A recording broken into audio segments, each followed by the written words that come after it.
ख़ारिश के साथ। जैसे कि कुछ लोगों को 1 साल हो गए हैं, 2 साल हो गए हैं और इतनी पुरानी ख़ारिश है, वो डॉक्टर के पास जाते हैं, इंजेक्शन लगवाते हैं या मेडिसिन लेते हैं तो कुछ देर उन्हें सुकून रहता है, उसके बाद दोबारा से ख़ारिश होने शुरू हो जाती है। आते हैं हम उन चीज़ों की तरफ जो आप दोस्तों को चाहिए होगी ताकि आप ख़ारिश का इलाज घर में खुद करें और किसी भी डॉक्टर के पास आपको ना जाना पड़े।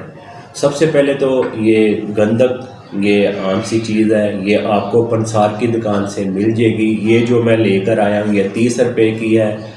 आप भी किसी पंसार की दुकान पर जाएंगे 30-40 रुपये की आप गंधक का एक पीस ले आए। और दूसरी चीज़ जो हमें चाहिए होगी वो है वैसलीन, कोई भी आप वैसलीन ले आएँ।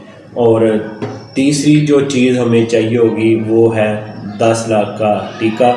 ये इसका नाम है, आम घर में ये मशहूर है, इस नाम पे आपको पता चल चुका होगा ये कौन सा टीका है।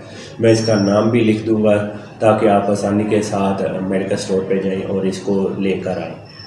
और ये 10 लाख का टीका एक कि सेप्टेन DS जो गोली है ये किस मकसद के लिए और हम क्यों इसको यूज़ करते हैं।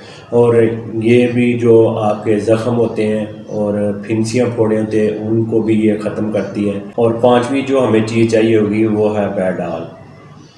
इन पांचों चीज़ों को हमने किस तरीके से यूज़ करना है। सबसे पहले आपने गंधक का पीस ले लेना है, इसका आपने पाउडर बना लेना है। 2 तरह की आपको गंधक मिलेगी, एक पीसी हुई मिलेगी और एक आपको इस तरह साबुत मिलेगी। जो आप आसानी के साथ लेना चाहिए वो पंसारी की दुकान से आप ला सकते हो। मैं ये साबुत लेके आया हूँ ताकि आप आसानी के साथ समझ सकें कि ये साबुत भी होती है, इसमें पीसी हुई भी होती है।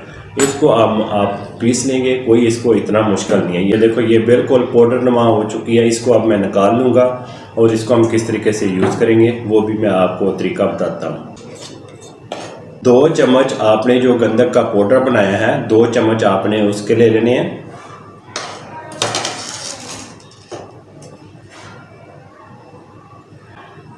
$50 मिलीग्राम इस साइज़ में आपने, ये नॉर्मल साइज़ है, ये आपने वैसलीन इसके अंदर ऐड कर देनी है।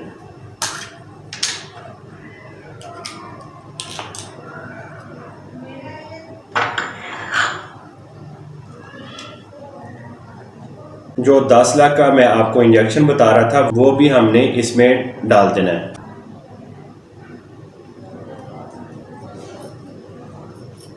दो टेबलेट सेप्टेन DS की, इनको भी आपने पीस लेना है। इसका भी मैंने पाउडर बना लिया। ये दोनों टेबलेट का मैंने पाउडर इसमें डाल दिया है। अच्छे से इसको मैंने मिक्स कर लिया है। इसको हमने किस तरीके से यूज़ करना है ताकि हम अपनी ख़ारिश का इलाज कर सकें और अपनी ख़ारिश ख़त्म कर सकें। ये इसको जब आपने बनाना है किसी इसी तरह, जैसे ये खाली हो चुकी है तो आपने वापस इसी में ही इसको डाल देना है और इसको आपने सेव कर लेना है। इसको आप किस तरीके से यूज़ करेंगे, आपने किसी टाइम भी, दिन के टाइम अगर ये आपके पास टाइम आए तो आपने पूरे जिस्म के ऊपर इसको अच्छे से लगा देना है। लगाकर आप छोड़ दें, 3 से 4 घंटे तक छोड़ दें। फिर आपने शावर ले लेना है। अगर आप दिन के टाइम इसको नहीं लगाना चाहते तो आप रात के टाइम भी इसको लगा सकते हो, चाहे तो आप इसको पूरी रात ही लगा रहना दें। रोज़ाना ही आपने इसी तरह ही करना है। और साथ में एक जो टेबलेट आपने यूज़ करनी वो आपने ज़रूर लेनी है ताकि आपको जो ख़ारिश होती है और मज़ीद आप ना ख़ारिश करें, और जब आप ख़ारिश नहीं करेंगे तो आपको ज़ख़म नहीं बनेंगे। बैडाल टेबलेट है, ये आपने एक टाइम रात को सोने से पहले आपने ये रोज़ाना ही एक टाइम लेनी है और 1 हफ़्ता आप मुसलसल करें। इसी तरह 1 हफ़्ता आपने ये टेबलेट लेनी है रात को सोने से पहले। अगर आपने बच्चों को देनी है, ये एक आपने टेबलेट को पीस कर इसकी 3 पुड़ियाँ बना लेनी है। ये आपने रात को एक टाइम अपने बच्चे को देनी है। अगर आपका 5 साल से छोटा बच्चा है तो उसको आपने ये टेबलेट नहीं देनी। आपने उसको सिर्फ ये जो चीज़ें मैंने डाली हैं, गंधक का पाउडर, 10 लाख का टीका और साथ में वैसलीन, ये तीनों चीज़ें अच्छे से मिक्स करके इसको आप इसी डब्बी में ही, जो वैसलीन की खाली डब्बी होगी उसी में ही इसको डाल देना है। फिर आपने रोज़ाना ही अपने बच्चे को अपनी पूरी बॉडी के ऊपर इसके साथ मसाज करें। सुबह के टाइम नीम गर्म पानी के साथ उसको नला दें। अगर सारी रात आपको नहीं लगता कि ना लगाएं, हम 2 से 3 घंटे तक इसको लगा रहने दो, फिर अपने बच्चे को आप नला दें। इसी तरह ही अगर किसी बड़े को खारिश है तो वो भी इसी तरह 2 से 3 घंटे तक इसको लगा रहने दें, बाद में वो नहा लें। जैसे दोनों में से आपको इजी लगता है, ये आप लोगों पे डिपेंड करता है कि आप इसको किस तरीके से यूज़ करेंगे।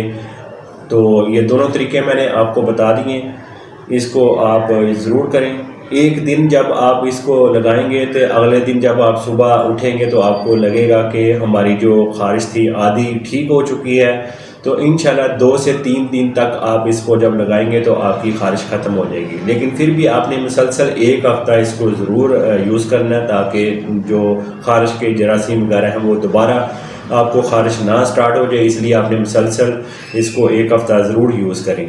उम्मीद करता हूँ मेरी वीडियो आपको अच्छी लगी होगी। इसको लाइक शेयर ज़रूर आगे कर दिया करें, ताकि जिन लोगों को खारिश है वो भी इस वीडियो को देखें और खारिश से बच सकें।